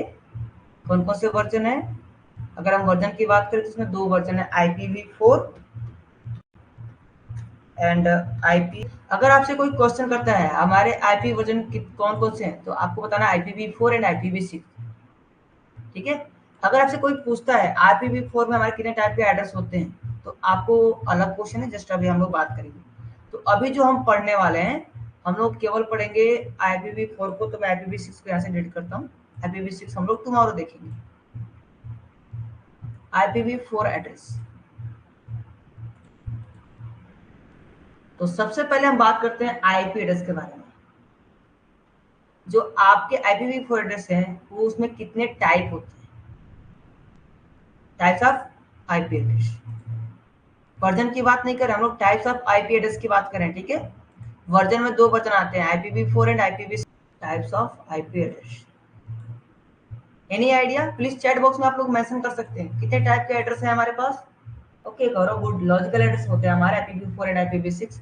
अगर हम बोले आईपी एड्रेस कितने टाइप के होते हैं, तो आप क्या आंसर देंगे यहाँ पे? अगर कोई भी क्वेश्चन करता है आपसे कि आईपी एड्रेस कितने टाइप के होते हैं, I am not telling about version, IP address, how many types of IP address? 4 type के होते हैं, public, private, static and dynamic. Okay, आपके जो आईपी एड्रेस होते हैं वो 4 टाइप के होते हैं। कौन कौन से होते हैं आपके? पब्लिक, फर्स्ट वन जो है वो है public, public IP. And second क्या आपका? Private IP. थर्ड है आपका static IP and fourth one है आपका डायनेमिक। यानी जो आपके आईपी एड्रेस हैं इसमें 4 टाइप के आते हैं, public IP, private IP, static and dynamic. आगे हम इनकी रेंजेस के बारे में देखेंगे और भी इसमें चीजें हम लोग देखने वाले हैं। तो फर्स्ट हम बात करते हैं पब्लिक आईपी क्या है, प्राइवेट आईपी क्या है, स्टैटिक एंड। सबसे पहले हम बात करते हैं प्राइवेट आईपी। प्राइवेट आईपी, और एक डायग्राम से इसको हम लोग समझते हैं प्राइवेट आईपी को। तो मैं यहाँ पे लेता हूँ राउटर, ठीक है। डायग्राम से समझेंगे तो काफी चीजें क्लियर हो जाएंगी हमें। ये हमारा राउटर है, और राउटर को समझने में आपको प्रॉब्लम नहीं होनी चाहिए, ये आपके राउटर के सिंबल हैं, ठीक है। अगर आप कभी भी जब पैकेज में वर्क करेंगे तो आपको यही सिंबल मिलेगा। मैं नाम में लेता हूँ राउटर, कंफ्यूज नहीं होना है कि सिंबल किसका है, ये आपके राउटर के सिंबल है। आपके पास एक राउटर है, और सिंपली इस राउटर से आपने क्या किया, एक स्विच को कनेक्ट किया है, और इस स्विच डिवाइस से हमारे बहुत सारे पीसी यहाँ पे कनेक्टेड है। यहाँ पे हमारे बहुत सारे पीसी हैं जो कि इन स्विच डिवाइस से कनेक्टेड है। तो जो राउटर के हमारे जो लैन इंटरफेस है, इसको हम बोलते हैं लैन इंटरफेस। लैन इंटरफेस यानी जो हमारे राउटर के लैन इंटरफेस की तरफ है, ये हमारे से होते हैं प्राइवेट नेटवर्क। जो हमारा आईपी रहेगा वो प्राइवेट आईपी रहेगा, ये सभी हमारे प्राइवेट आईपी रहेंगे। यानी क्या है, आपका प्राइवेट नेटवर्क है। और जस्ट इसमें पब्लिक को भी हम समझते हैं, पब्लिक मतलब कि आपका इंटरनेट का एरिया, यानी जो राउटर आपका इंटरनेट से जुड़ा रहेगा वो आपका कहलाएगा पब्लिक। ये क्या है आपका पब्लिक नेटवर्क, यानी पब्लिक आईपी। ठीक है, नेटवर्क बोलो आप या आईपी बोलो, ये आपका है इंटरनेट। यहाँ पे क्लियर करते हैं। प्राइवेट नेटवर्क की बात करते हैं सबसे पहले हम। प्राइवेट नेटवर्क मतलब वो एरिया या वो जगह जहाँ पे जो एड्रेस है, यानी प्राइवेट एरिया के अंदर जो आपके या प्राइवेट आईपी के अंदर जो भी एरिया है वो सभी सीमित है। जैसे कि एग्जांपल लेते हैं, कोई एक पर्सन है, ये कोई पर्सन है और इस पर्सन का दो नेम है। एक जो नाम है इसका, यहाँ पे लिखता हूँ, एक इसका नाम है राज, जो कि घर के लोग घर के जो आपके अगल बगल में जो और लोग हैं या घर में जो सीमित नाम है, एक इसका नाम है राज, जो कि घर के लोग इस नाम से इसको जानते हैं। बट जो भी इसके जो डॉक्यूमेंट्स पे नेम है, यानी जो आधार कार्ड बोल सकते हैं या कोई भी डॉक्यूमेंट सर्टिफिकेशन, उसमें जो इसका नाम है वो है इसका नाम अभय। राइट, तो यहाँ पे दो नाम हो गए। यानी जो राज नेम यहाँ पे है वो क्या है, उसका प्राइवेट नेम है। एक एरिया तक, एक दायरे तक वो सीमित है, इसके बाहर उस नाम को पहचानने वाला कोई नहीं है, उस नाम से उसको जानने वाला कोई नहीं है। सेम लाइक ये जो आपका एरिया है, ये जो आपका एरिया देख रहे हो, ये आपका प्राइवेट नेटवर्क है। इस एरिया को बाहरी दुनिया के लोग नहीं जानते हैं कि इसका नाम क्या है, इसकी आईपी क्या है, इसके अंदर क्या चीजें चल रही है, उसको नहीं मालूम है। बाहरी दुनिया के लोगों को कुछ भी नहीं मालूम है। लेकिन जो हमारे पब्लिक नेम है, यानी जो हमारे पब्लिक आईपी है, वो पब्लिक आईपी सबको मालूम है कि ये कौन सा आईपी है या इसका क्या नाम है और ये कौन सा पर्सन है। ठीक है, यहाँ पे जैसे राज नेम हो गया, इसका प्राइवेट नेम हो गया, इसको पहचानने वाला पब्लिक में कोई लोग नहीं है, यानी एक एरिया तक, एक दायरे तक ये सीमित है, एक घर के एरिया तक वो सीमित है। लेकिन जो अभय इसका नेम है, वो उसके डॉक्यूमेंट्स, इसके आधार कार्ड, इसके स्कूल कॉलेज सर्टिफिकेशन सभी पे अभय नाम है। यानी इसके कॉलेज के फ्रेंड और बाहर सभी लोग इस अभय के नाम से इसको जानते हैं, ना कि राज के नाम से। तो सेम लाइक जो हमारे प्राइवेट आईपी होते हैं, उसको बाहरी दुनिया के लोग नहीं जानते हैं कि आईपी कौन सा है, कहाँ पे है, क्या चीजें इसके अंदर चल रही है, उससे कोई मतलब नहीं है। उन्हें बस मालूम होता है पब्लिक आईपी, जिसे हम बोलते हैं ग्लोबली आईपी। ठीक है, तो ये होते हैं आपके private IP and public IP. अब बात आती है स्टैटिक आईपी क्या है। स्टैटिक आईपी वो आईपी है जो किसी वेबसाइट द्वारा, किसी सर्वर द्वारा रिजर्व कर ली गई है। जैसे कि फॉर एग्जांपल ये इंटरनेट का एरिया है और यहाँ पे बहुत सारे सर्वर हैं, यहाँ पे बहुत सारे सर्वर है जो इंटरनेट से जुड़े हुए हैं। और इन सर्वर का मैं नाम भी दे देता हूँ यहाँ पे। ये है आपका यूट्यूब है आपका, ये आपका फेसबुक, राइट, ये है आपका इंस्टीट्यूट का ishaninfo.com, यानी आईसीएनटी अकेडमी जो आपकी कंपनी का नाम है, यानी इसका एप्लीकेशन आप लोग यूज करते हैं आईसीएनटी कॉलेज, राइट। एंड इसके अलावा एक और हम कोई ले लेते हैं सर्वर, इंस्टाग्राम ले लेते हैं। इंस्टाग्राम, यहाँ पे बहुत सारे सर्वर हैं जो कि इंटरनेट से जुड़े हुए हैं।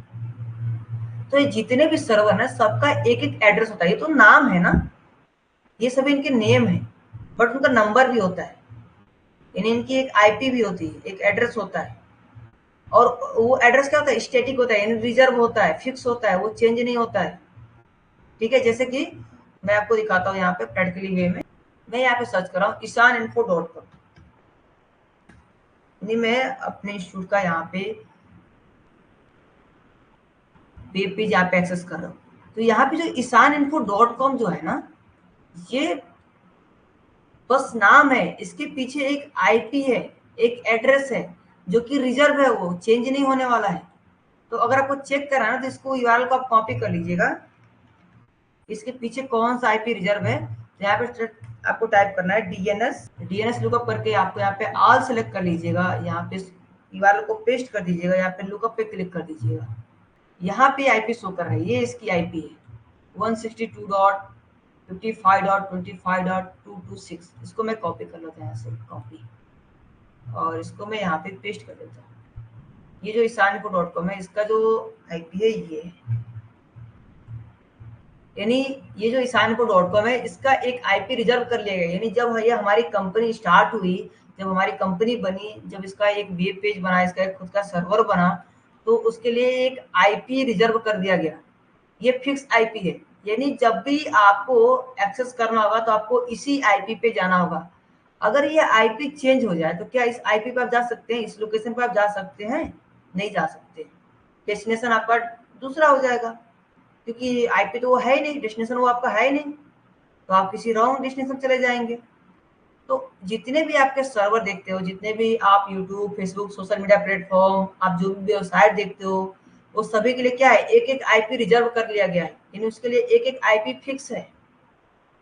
वो आईपी चेंज नहीं होने वाला है। अगर वो आईपी चेंज हो जाएगा तो वो चीजें आप सर्च नहीं कर पाएगा। फॉर एग्जाम्पल, आपके पास फोन है और उस फोन में आपके फ्रेंड के सभी कॉन्टेक्ट नंबर है।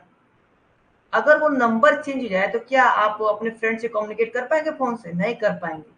अगर वो नंबर चेंज कर दिया तो फोन के तो किसी और के पास जाएगा वो, अगर किसी और को वो नंबर मिला हो तो, राइट। सेम लाइक यहाँ भी वही चीजें होती है। इनके पास जो ये आईपी है वो रिजर्व है, फिक्स है इनके लिए।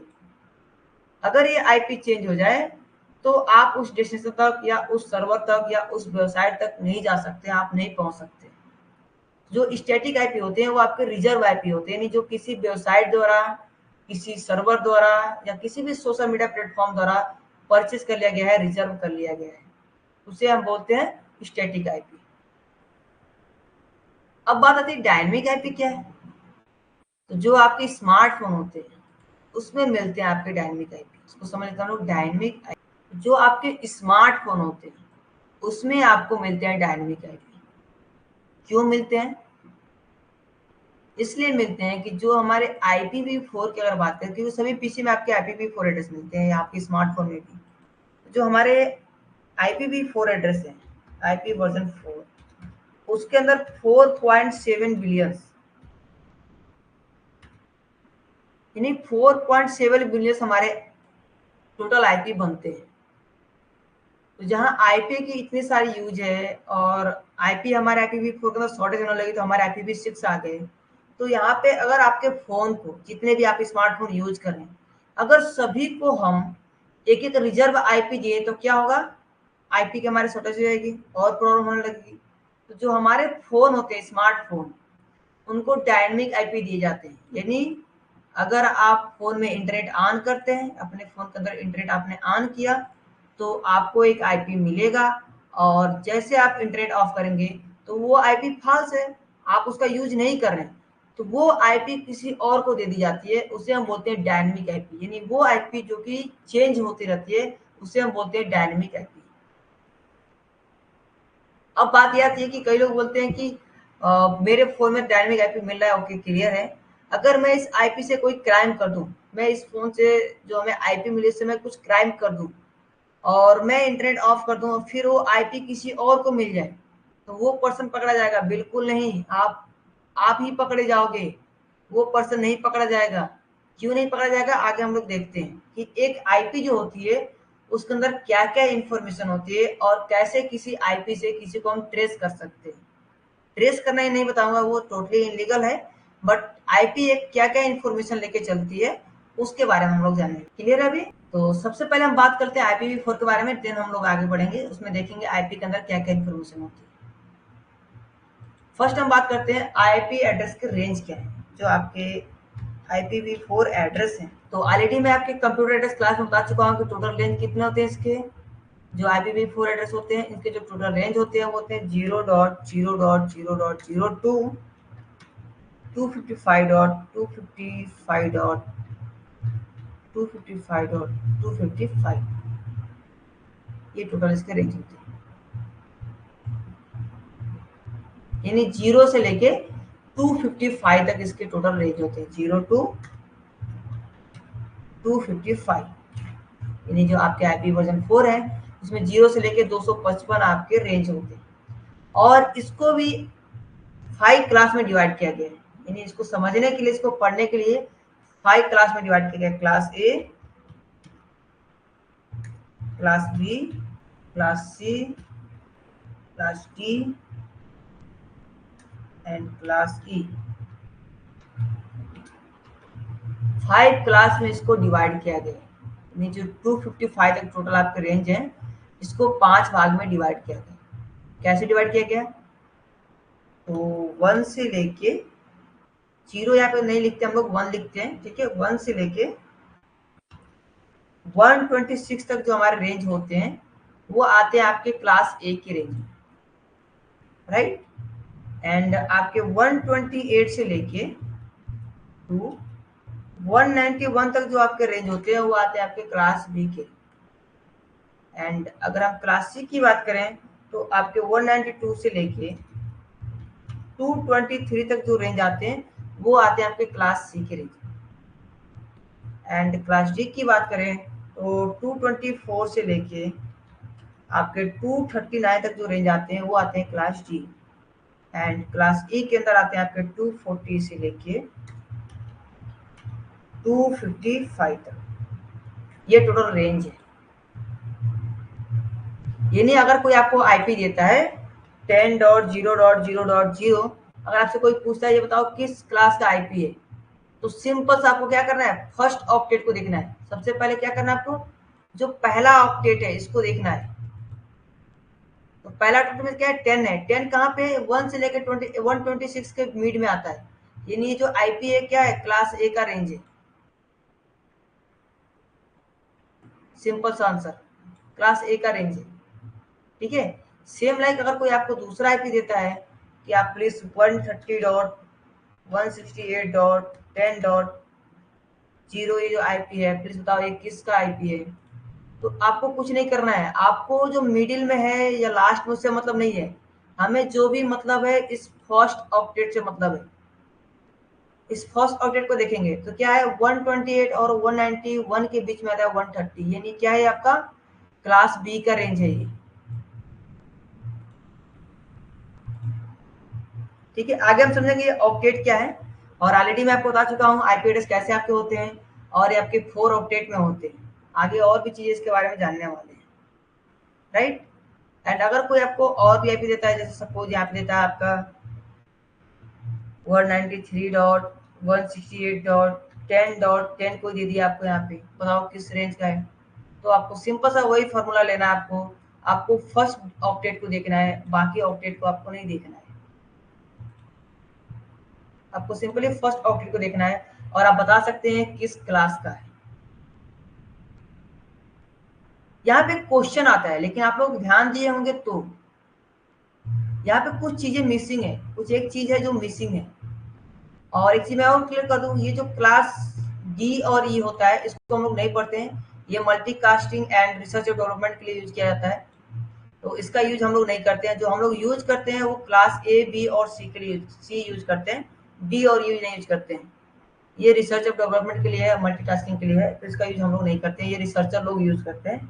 जो हम लोग यूज करेंगे, जो पढ़ने वाले हैं, वो क्लास ए बी और सी पढ़ने वाले हैं। लेकिन यहाँ पे कुछ चीजें मिसिंग है, अगर आप ध्यान देंगे तो यहाँ पे एक कोई चीज यहाँ पे मिसिंग है, अगर आपने गौर दिए किया होगा तो चैट बॉक्स में बताइए प्लीज, यहाँ पे क्या मिसिंग आपको दिख रहा है नंबरिंग में। राइट राइट, 127, यानी आप देखेंगे यहाँ पे 1 से लेके 126 तो है, क्लास बी में आपके 128 है, लेकिन ये 127 मिसिंग है। जो आपके 127 आईपी है, 127.0.0.0, ये पूरा रेंज यहाँ पे मिसिंग है। इसको हम लोग बोलते हैं लूप बैक आईपी एड्रेस, इसको बोलते हैं लूप बैक आईपी एड्रेस। ये टेस्टिंग के लिए यूज करते हैं, किसके, हार्डवेयर टेस्टिंग के लिए। इसको लोकल होस्ट भी बोलते हैं, राइट। कई लोग इसको लोकल होस्ट बोलते हैं, और इसको लोकल होस्ट मतलब कि आपका खुद का पीसी, यानी जिस पीसी में आप इसको टेस्ट करना कर सकते हैं वो लोकल होस्ट का है।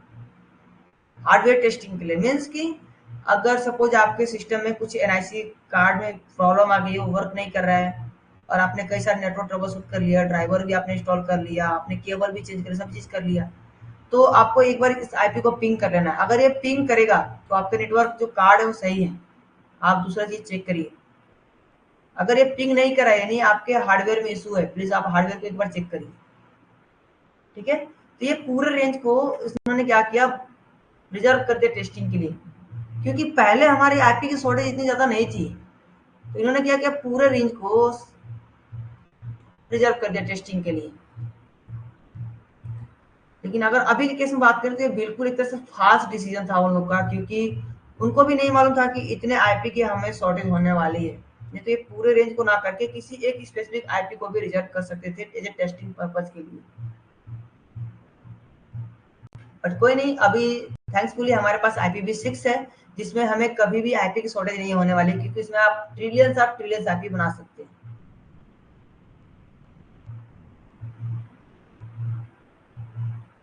राइट, तो ये आपके आईपी एड्रेस। तो आईपी एड्रेस कुछ आपके इस तरह के होते हैं, और इसके बारे में थोड़ा सा हम समझते हैं आईपी एड्रेस के बारे में।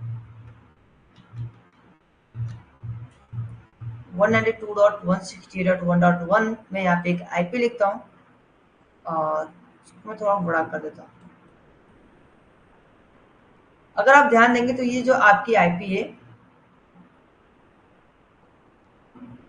ये जो आपकी आईपी है, ये 4 ऑक्टेट में डिवाइड है, यानी 4 पार्ट में डिवाइड। और जो टोटल अगर बात करें हम, कितने बिट्स के होते हैं हमारे एड्रेस, जो हमारे IPv4 होते हैं, कितने बिट्स के होते हैं? चैट बॉक्स में मेंशन करें आप लोग प्लीज, क्योंकि ऑलरेडी यस्टरडे क्लास में मैं बता चुका हूँ आप लोग को।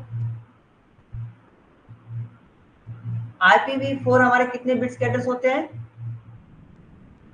32 बिट्स, राइट। अब जहां भी बिट्स की बात आएगी, बिट्स मतलब कि कंप्यूटर का सबसे छोटा इकाई, मीन्स बाइनरी। यहाँ पे कौन सी लैंग्वेज की बात आ गई? बाइनरी की बात आ गई। यानी जहां भी बिट्स में कन्वर्जन की बात आएगी या बिट्स की बात आएगी, यानी वो बाइनरी लैंग्वेज है।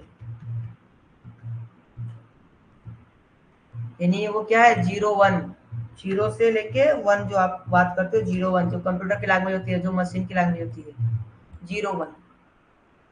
तो ये एड्रेस है 32 बिट्स का होता है। ये कैसे होता है? क्योंकि इसके एक ऑक्टेट के अंदर, ये जो ऑक्टेट देख रहे हो, इसके अंदर आपके 8 बिट्स वर्क करते हैं, 8 बिट्स।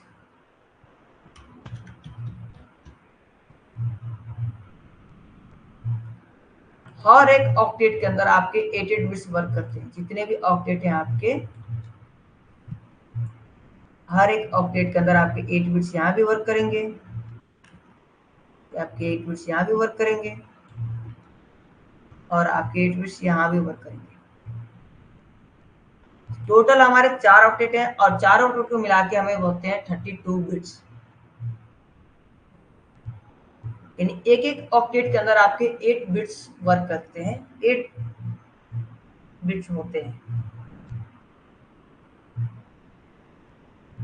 ठीक है, तो 8 बिट्स की वैल्यू हम देखेंगे। अगर आपको आता होगा कन्वर्ट करना बाइनरी टू डेसिमल तो काफी इजी है। अगर नहीं आता तो मैं गाइड करूंगा कैसे आप डेसिमल से बाइनरी में, बाइनरी से डेसिमल में कन्वर्ट कर सकते हैं, क्योंकि ये बहुत ही इंपॉर्टेंट टॉपिक है, decimal to binary, binary to decimal. जब तक आपको कन्वर्ट करना नहीं आएगा डेसिमल से बाइनरी में या बाइनरी से डेसिमल में, तब तक आपको सबनेटिंग समझ में नहीं आएगा। और इसको हम बिट्स में कन्वर्ट क्यों करेंगे? बिट्स में हम इसको कन्वर्ट इसलिए करेंगे क्योंकि इसमें हमारे IPv4 के अंदर, या जो आप बोल सकते हो लॉजिकल एड्रेस के अंदर, आपके 2 एड्रेस होते हैं। नेटवर्क एड्रेस होता है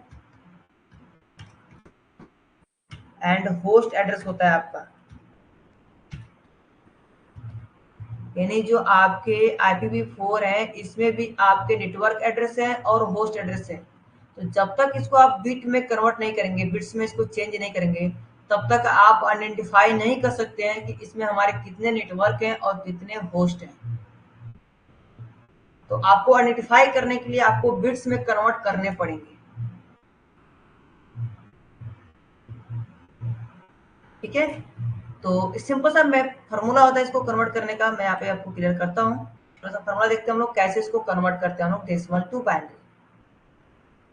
अगर आपको आता होगा तो हम लोग आगे बढ़ेंगे, अगर नहीं आता तो प्लीज एक बार चैट बॉक्स में बता दीजिए हमें।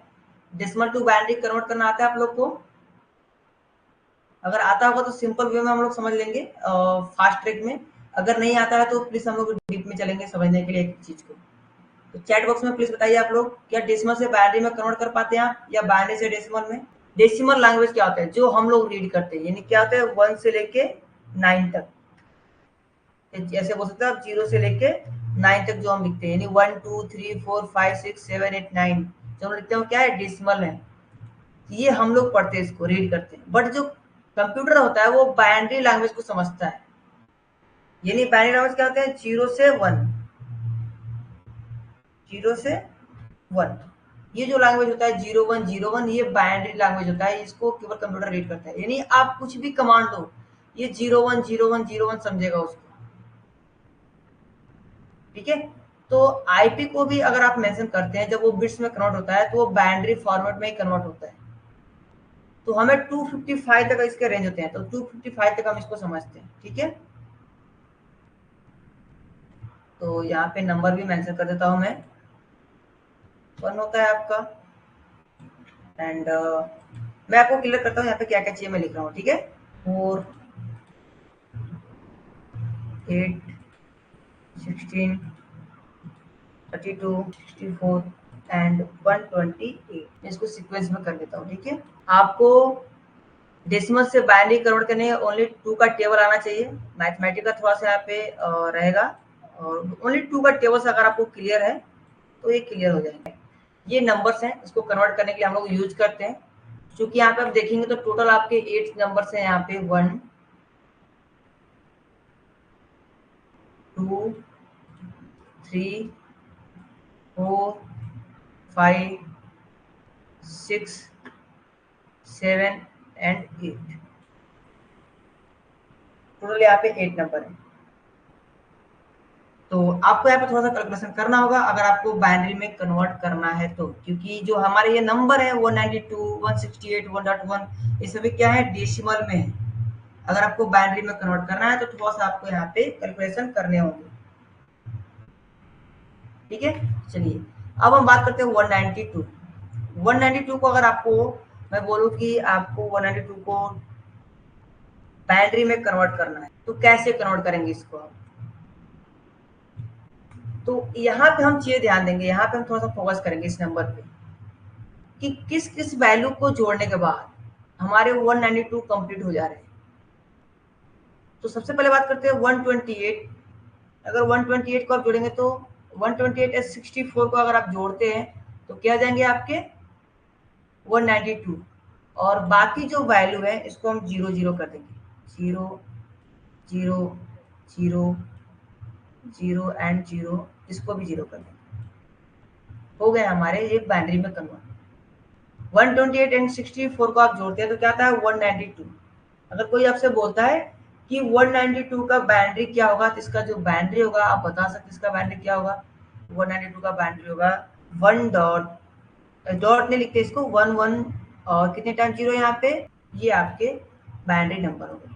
यानी 192 का बाइनरी, यानी आप जब कंप्यूटर के अंदर 192 प्रेस करते हैं तो उसको इस फॉर्मेट में समझता है। यानी कंप्यूटर क्या समझता है, 11000000, ऐसे समझता है इसको। ये हो गया हमारा 192 का बाइनरी। उसके बाद क्या है आपका 168। तो आपको यहाँ पे कैलकुलेट करना पड़ेगा फिर से कि 168 कौन कौन से हमें नंबर जोड़ने पाएंगे। तो आप कैलकुलेट करिए। अगर आप 128 को लेते हैं तो आपका ये 128 हो गया। 64 को ऐड करेंगे तो आपका 192 हो जाएगा, यानी यहाँ पे ये हमारा नहीं रहेगा, इसको हम कर देंगे 0, राइट। 32 को ऐड करेंगे, यस,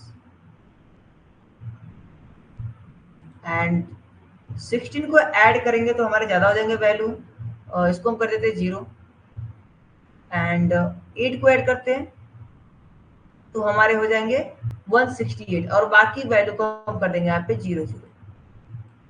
यानी आप 128, 32 एंड 8 को जोड़ते हैं तो क्या हो जाएगा आपका 168। यानी अगर आपसे कोई पूछता है कि 168 की वैल्यू क्या होगी बाइनरी में, तो आपको सिंपल सा आंसर रहेगा, इसकी जो वैल्यू होगी 0, ऐसे 1 0 1 0 1 0 0 0, ये इसका आएगा बाइनरी। सेम लाइक आगे आपको ऐसे निकालना है तो इस नंबर को निकालना है। 1 है तो सिंगल 1 है तो इसका 1 का 1 ही होगा, यानी 1 का बाइनरी जो होगा वो 1 ही। तो यहाँ पे ऐसे करके आप निकाल सकते हैं, सब मिलियंस ट्रिलियंस तक जा सकते हैं। अगर आपको निकालना हो तो यहाँ से आप निकाल सकते हैं, डेसिमल टू बाइनरी कन्वर्ट कर सकते हैं या बाइनरी टू डेसिमल। अगर सपोज आपको कोई बाइनरी नंबर दे दिया, आपको कन्वर्ट करना है डेसिमल में, तो उसको भी कन्वर्ट करिए। इसके नीचे जस्ट आप लिखिए उस बाइनरी नंबर को, और जो 1 की वैल्यू है उसको काउंट कर लेना है। जो भी 1 की वैल्यू होगा उसको आपको प्लस कर लेना है, बाकी 0 की वैल्यू को छोड़ देना है। तो जो 1 की वैल्यू आएगा उसको प्लस कर लेंगे, जो आंसर आएगा वही आपका नंबर होगा, यानी वही आपका डेसिमल नंबर होगा, ठीक है। तो ऐसे आपको कन्वर्ट करना है। अभी क्लियर इतना, आपको डेसिमल टू बाइनरी कन्वर्ट करना। या फिर एक और मेथड होता है जिसको पता नहीं क्या बोलते हैं, लॉसो या मोसो बोला जाता है हिंदी में। आई थिंक मुझे भी क्लियर नहीं इसको क्या बोलते हैं। आप लोग प्लीज कमेंट बताइएगा इस चीज को क्या बोलते हैं। अगर वैसे आपको निकालना है कुछ नंबर को आपको निकालना है, जैसे सपोज 10 का आपको निकालना है बाइनरी, तो केवल आपको 2 से कैलकुलेट करना है, 2 से, ओनली फॉर 2। 2 से कैलकुलेट करना क्या होगा, ये 5 टाइम्स में आपके ये कट जाएंगे यहाँ पे, राइट। और यहाँ पे जो इसकी वैल्यू बचेगी, क्या बचेगी, वो बचेगा आपका 0। यहाँ पे वैल्यू क्या हो गया, 0 हो गया, क्योंकि यहाँ पे कट गया तो इसकी वैल्यू 0 हो गई। फिर अगेन इसको आपको डिवाइड करना है, इसको मैं थोड़ा और ऊपर करता हूँ, ये छोटे स्तर के लिए, छोटे लेवल के लिए। बट मैं कहूँगा आप डायरेक्ट इस नंबर को याद रखेंगे और इसको कन्वर्ट करना देखेंगे, क्योंकि जब एज ए आईटी इंजीनियर आपके पास इतना समय नहीं रहेगा कि आप बाइंड कैसे कैलकुलेट करें। ठीक है, फिर 2 से आपको इसको करना है कैलकुलेट, तो 2 से आपके 5 नहीं कटेगा, राइट। तो क्या करना है, सिंपल से आपको यहाँ पे -1 कर देना है, -1। अब यहाँ पे जो वैल्यू वैल्यू हो गई वो हो गई आपका 4। अब 4 2 से डिवाइड हो जाएगा कितने बार में, 2 टाइम्स में, 2 टाइम्स आपको डिवाइड हो जाएंगे। फिर क्या करना है, अगेन आपको 2 से इसको कैलकुलेट करना है, केवल 2 की वैल्यू से आपको कैलकुलेट करना है इसको, ओनली फॉर 2। फिर इसको कैलकुलेट करेंगे 2 से अगेन, तो 2 से जब कैलकुलेट करेंगे तो यहाँ पे आंसर आ जाएगा 1, क्योंकि ये 1 टाइम से यहाँ पे कट जा रहा है आपका ये, तो यहाँ पे आंसर आएगा 1। और यहाँ पे जो वैल्यू बची वो बची आपका 0।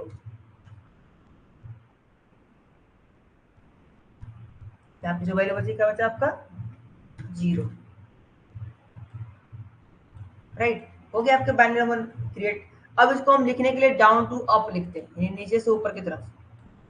तो नीचे से हम इसको लिखेंगे, अगर 10 की वैल्यू को पूछा तो क्या होगा 1010, यानी इसका बाइनरी नंबर क्या होगा 1010, यानी जो डेसिमल में हमारा 10 है, अगर उसका बाइनरी नंबर निकाले तो वो होगा उसका 1010। ठीक है, निकल गया। ऐसे कैलकुलेट कर सकते हैं आप, निकाल सकते हैं। तो आपके पास कई सारे मेथड है, आप जिसका यूज करना चाहें उसको यूज करके आप easily decimal to binary convert. Sachin बताइए प्लीज, आप चैट बॉक्स में बताइए आप। अब सपोज ये बाइनरी नंबर को हमें चेक करना है, ये सही है या गलत है। अगर कोई हमें बाइनरी नंबर दे दे, हमें चेक करना हो कि क्या ये सही है, ये इसकी वैल्यू 10 आएगी, तो आपको इसी फॉर्मूला पे जाना है। यहाँ पे इसको मैं यहाँ से डिलीट करता हूँ, आपको इस फॉर्मूले का यूज करना है। क्या है, 0101 है। चलिए यहाँ पे 0101 देखते हैं हम लोग क्या है। फर्स्ट क्या आपका 0 है, 0 लिख देते हैं। फिर क्या है आपका 1 है, तो यहाँ पे 1 लिख देते हैं। अगेन क्या आपका 0 है, तो फिर से हम 0 लिख देंगे यहाँ पे। उसके बाद क्या है 1 है, 1 लिख देंगे। तो हम क्या करते हैं, 1 की वैल्यू को काउंट करते हैं, 0 की वैल्यू को काउंट नहीं करते हैं। तो इस 1 की वैल्यू है 8 और इस 1 की वैल्यू है 2। 8 प्लस 2 कितना देगा आपका 10, यानी जो बाइनरी नंबर है किसका है, वो 10 का है। यहाँ पे आपको कंफर्म हो जाएगा कि ये जो आपने निकाला है वो आपने राइट निकाला है। तो अगर आपको कोई बाइनरी नंबर मिल जाते हैं, उसको कन्वर्ट करना है, तो इजीली आप ऐसे कन्वर्ट कर सकते हैं, चेक कर सकते हैं। या अगर आप निकालना चाहते हैं तो इन दोनों मेथड का यूज करके आप इजीली डेसिमल टू बाइनरी या बाइनरी टू डेसिमल कन्वर्ट कर सकते हैं, चेक कर सकते हैं। ये मैं इसलिए आपको बता रहा हूँ क्योंकि आगे सबनेटिंग में हमें जरूरत पड़ेगा। तो जिनको नहीं आ रहा है प्लीज आप लोग एक बार decimal to binary, binary to decimal convert करके देखेंगे, सीखेंगे इस चीज को। क्योंकि अगर आपको ये कन्वर्ट करना नहीं आएगा तो सबनेटिंग आपको समझ में नहीं आएगा, सबनेटिंग आपको क्लियर नहीं हो पाएंगे। क्योंकि पूरा हमारा जो सबनेटिंग है वो डेसिमल बाइनरी पे ही डिपेंड कर रहा है, डिपेंड करता है बाइनरी पे डिपेंड करके हम उसको कन्वर्ट करते हैं, चेंज। ठीक है, तो प्लीज आप इस पर एक बार फोकस करें। अब चलते हैं अपने फिर से अपने टॉपिक की तरफ, जो हमारे टॉपिक अभी चल रहे थे आज, जो क्लास वाइज टॉपिक थी। ये था हमारे पास डेसिमल बाइनरी, ये बेसिक है, ये तो ऑलमोस्ट आपको आना ही चाहिए क्योंकि ये बहुत ही बेसिक है। बट कोई नहीं, जिनके लिए फर्स्ट टाइम है उनको भी कोई इशू नहीं आने चाहिए, उनको भी ये चीजें क्लियर होनी चाहिए, राइट। तो जैसे कि हमें मालूम है कि हमारे लॉजिकल एड्रेस दो एड्रेस से मिलके बनते हैं, नेटवर्क एड्रेस से एंड होस्ट एड्रेस। यानी जो लॉजिकल एड्रेस है उसको बनाने के लिए दो एड्रेस इसमें मिले हुए हैं, नेटवर्क एड्रेस एंड होस्ट, इस दोनों को मिलकर बनते हैं हमारे लॉजिकल एड्रेस। और लॉजिकल एड्रेस जब हमारे बनते हैं यानी IPv4 एंड IPv6, तो डेफिनेटली इसमें हमारे नेटवर्क भी होंगे और होस्ट भी होंगे। तो हम कैसे आइडेंटिफाई करें कि क्लास ए यानी जो हमारे क्लास ए का रेंज है उसमें कितने नेटवर्क है, कितने होस्ट है, क्लास बी में कितने नेटवर्क है, कितने होस्ट हैं, और क्लास सी में कितने नेटवर्क है, कितने होस्ट हैं। तो उससे पहले मैं क्लियर कर दूं, जो नेटवर्क होते हैं, नेटवर्क का जो बिट्स होता है उसको हम प्रेजेंट करते हैं 1 से, एंड जो होस्ट होते हैं, जो होस्ट के बिट्स होते हैं उसको हम प्रेजेंट करते हैं 0 से। यानी अगर कहीं हमें लिखना होगा नेटवर्क तो 1 से प्रेजेंट करेंगे और होस्ट को प्रेजेंट करते हैं 0 से। यहाँ पे देखते हैं एक आईपी के अंदर कितने नेटवर्क होते हैं, कितने होस्ट होते हैं। यहाँ पे हमारे 3 क्लास हैं, क्लास ए बी सी, इन तीनों के बारे में देखने वाले हैं। सबसे पहले हम बात करते हैं class A. Class a network, इसके अंदर कितने नेटवर्क होंगे, कितने होस्ट होंगे। तो इसके अंदर टोटल आपके 3 नेटवर्क होते हैं और एक होस्ट होता है। सॉरी, एक नेटवर्क होते हैं आपके, 3 होस्ट होते हैं, राइट। ये होते हैं आपके क्लास ए रेंज, एक नेटवर्क और 3 होस्ट। एंड वही अगर क्लास बी की बात करें, क्लास बी नेटवर्क, तो क्लास बी में क्या होता है, आपके 2 नेटवर्क होते हैं और 2 होस्ट होते हैं। 2 नेटवर्क रहेंगे आपके और 2 होस्ट रहेंगे। एंड वही अगर हम क्लास सी की बात करें, इस पेज को थोड़ा सा मैं और बड़ा कर देता हूँ। क्लास सी नेटवर्क के अंदर आपके 3 नेटवर्क होते हैं और एक होस्ट होता है। और जैसे कि मैं आपको बताया था, जो हमारे नेटवर्क है उनको प्रेजेंट करते हैं 1 से, और जो होस्ट होते हैं उनको हम प्रेजेंट करते हैं 0 से। तो यहीं से हमारे सबनेट मास्क भी क्लियर हो जाते हैं। क्लास सी 3 होस्ट एक नेटवर्क। क्रिश क्या बोल रहे हो आप? क्लास सी में 3 नेटवर्क होते हैं, एक होस्ट होता है। आपका रॉन्ग आंसर है सबनेट मास्क। सबनेट मास्क क्या आइडेंटिफाई करता है? सबनेट मास्क ये आइडेंटिफाई करता है कि इसमें कितने नेटवर्क हैं और कितने होस्ट हैं। जैसे कि 1 से हम लोग प्रेजेंट करते हैं नेटवर्क को, तो सिंपल सा हमें यही फॉर्मूला यूज करना होता है। यहाँ पे हम फिर आते हैं, यहाँ पे आपको क्लियर करते हैं, इन सबको इरेज करते हैं। अब जस्ट यहाँ पे हम बात करते हैं नेटवर्क। क्या है नेटवर्क यहाँ पे? और नेटवर्क की वैल्यू किससे प्रेजेंट करते हैं? 1 से। और आपको मालूम है ये एक ऑक्टेट है, और एक ऑक्टेट के अंदर आपके 8 बिट्स होते हैं। यानी अगर आप यहाँ पे वन टाइम क्या होगा आपका, यहाँ पे आपके 1 टाइम 8 टाइम आपके 1 1 रहेंगे, यानी 8 बिट्स है, तो 8 बिट्स को हम यहाँ पे 1 1 लिखेंगे। ये नेटवर्क के बिट्स हैं, और नेटवर्क के बिट्स को हम 1 से लिखते हैं, राइट। यहाँ पे मैं दिखाया आपको, नेटवर्क का जो बिट्स होता है उसको हम 1 से प्रेजेंट करते हैं। और चूंकि एक ऑक्टेट के अंदर, यानी जो ये एक ऑक्टेट है नेटवर्क का, इसके अंदर 8 बिट्स होते हैं, तो हमने यहाँ पे 8 बिट्स को 1 1 करके लिख दिया। अब इन 8 बिट्स को जब आप काउंट करेंगे तो इसकी जो टोटल वैल्यू आती है वो आती है आपकी 255। आप काउंट कर लीजिएगा, 128, 64, 32, 16, 8, 4, 2 एंड 1 काउंट करेंगे तो इसकी वैल्यू आएगी 255। यही से हमारे सबनेट मास्क में निकलते हैं 255 डॉट। अब चूंकि होस्ट की वैल्यू किससे प्रिंट करते हैं हम? 0 से, तो यहाँ पे 8 टाइम आप 0 लिखेंगे, तो 0 की वैल्यू को हम काउंट नहीं करते हैं, हम 1 की वैल्यू को काउंट करते हैं। तो आप सिंपली लिख दिए यहाँ पे 0.0.0। ये हो गया हमारा क्लास ए का सबनेट मास्क। एक नेटवर्क और 3 होस्ट हो गए हमारे। सेम लाइक क्लास बी में क्या है, आपके 2 नेटवर्क हैं, 2 होस्ट हैं। तो इसमें 2 नेटवर्क हैं, तो क्या जाएगा 255.255.0.0। एंड अगर क्लास सी की बात करें तो इसमें क्या हो जाएगा 255.255.255.0। ये हो गया आपके क्लास, ठीक है। तो ये आपके सबनेट मास्क है। इससे आइडेंटिफाई हो पाता है कि इसमें कितने नेटवर्क हैं और कितने होस्ट हैं। और जब हम सबनेटिंग करते हैं तो इसी नेटवर्क और होस्ट को हमें चेंज करना होता है, और उसके अंदर हम सबनेटिंग करते हैं। इसीलिए मैं इस पे बार बार आपको फोकस करा रहा हूँ कि इसको आपको अच्छे से क्लियर होने हैं। अगर अच्छे से क्लियर नहीं होंगे तो आपको सबनेटिंग में दिक्कत आएगा, आपको सबनेटिंग समझने में प्रॉब्लम होगी। क्योंकि हम क्या करते हैं, सबनेटिंग को चेंज कर देते हैं। हमारे पास आईपी ऐसे मिल जाएंगे, जब हम सबमिट करेंगे तो कुछ इस तरीके से हो जाएंगे। सपोज ये क्लास ए करेंगे 10.0.0.0, ये हमारे पास आईपी रहेगा। तो ये क्लास ए का है। क्लास ए में क्या होता है 255.0.0.0 होते हैं, लेकिन जब सबनेटिंग कर देंगे, अगर इसमें हम ज्यादा सबमिट करें तो यहाँ पर 255.255.255.0 मिल जाएगा ऐसे। जब हम बोरो करेंगे नेटवर्क को तो ऐसे हम कर लेंगे। तो आपको यहाँ पे कंफ्यूजन हो जाएगा कि ये जो आईपी, जो पहला आईपी आपने दिया है यहाँ पे, तो ये तो क्लास ए का रेंज है और आपने क्लास सी का सबनेट मास्क दिया है, ये तो गलत हो जाएगा। नहीं, गलत नहीं होगा, इसके अंदर हमने सबनेटिंग किया है। ठीक है, तो सबनेटिंग हमें जब सबनेट करेंगे तो ये चीजें समझनी होती है कि सबनेटिंग में हम लोग क्या क्या चीजें करते हैं और कैसे इसको परफॉर्म। तो सबनेटिंग का कंसेप्ट आगे रहेगा, आगे हम उसको देखें। अभी इतना क्लियर आप लोग को? इसके अलावा दो चीजें आपको यहाँ पे और जाननी जरूरी है। क्या क्या चीजें हैं? आपको दो चीजें और जाननी है, private IP and loop back IP address. And इसके अलावा एक और आईपी आपको जाना जरूरी है, अपीपा आईपी। सबसे पहले हम बात करते हैं प्राइवेट एड्रेस की। प्राइवेट एड्रेस क्या है और उनकी रेंज के बारे में जानते हैं हम लोग। प्राइवेट एड्रेस का रेंज क्या है? हर एक क्लास के अंदर एक एक रेंज होते हैं हमारे प्राइवेट एड्रेस के। जैसे क्लास ए की बात करें, क्लास ए प्राइवेट रेंज मतलब कि जिसके लिए कोई चार्ज नहीं देना, आपको कोई पैसे नहीं देने। तो क्लास ए के रेंज में आपके प्राइवेट एड्रेस जो है वो है 10.0.0.0, यानी जो पूरा रेंज है ये क्या है आपका क्लास ए का रेंज है और ये पूरा रेंज आपका प्राइवेट है। यानी इस रेंज को आप फ्री में यूज कर सकते हैं, कोई पैसे देने की जरूरत नहीं पड़ेगी आपको। पब्लिक आईपी अगर होता तो आपको परचेज करने होते, खरीदने पड़ते। ये प्राइवेट रेंज है। सेम लाइक क्लास बी में भी प्राइवेट रेंज आपके आते हैं। क्लास बी, जो क्लास बी में आपके जो रेंज है 172.16.0.0 से लेकर के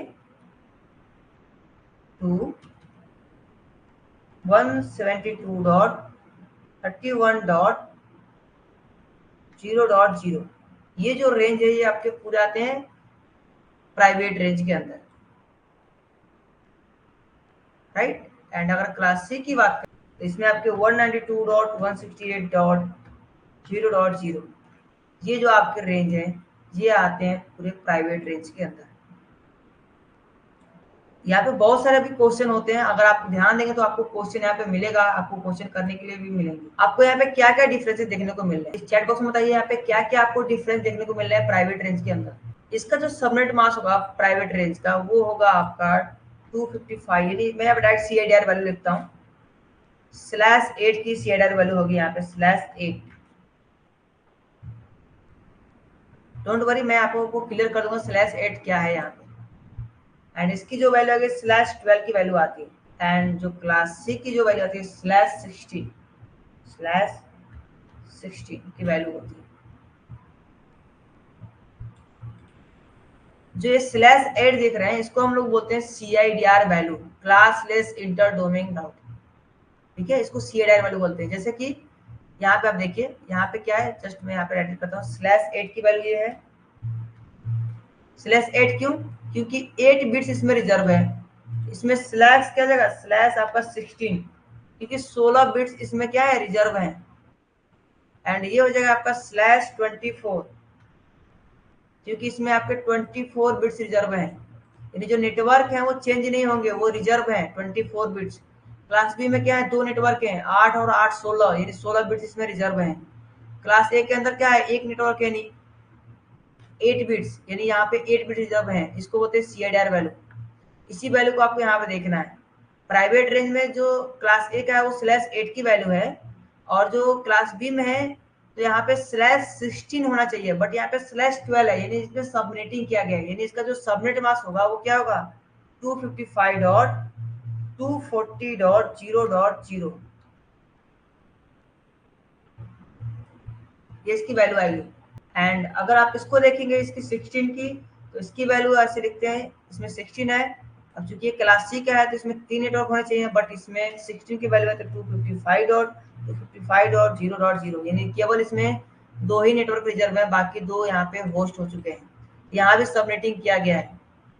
तो यही हम सबनेटिंग में पढ़ते हैं कि ये सबनेटिंग कैसे हो पा रहा है, कैसे चेंज हो पा रहे हैं इसकी CIDR वैल्यू। इसी को हमें समझना होता है, इसी को हमें पढ़ना होता है। ठीक है, तो ये आपके प्राइवेट रेंज है। अब हम बात करते हैं loop back IP address. Loop back IP address क्या है? तो ये टेस्टिंग पर्पज के लिए यूज करते हैं इसको हम लोग। लूप बैक आईपी एड्रेस को टेस्टिंग पर्पज के लिए रखते हैं हम लोग।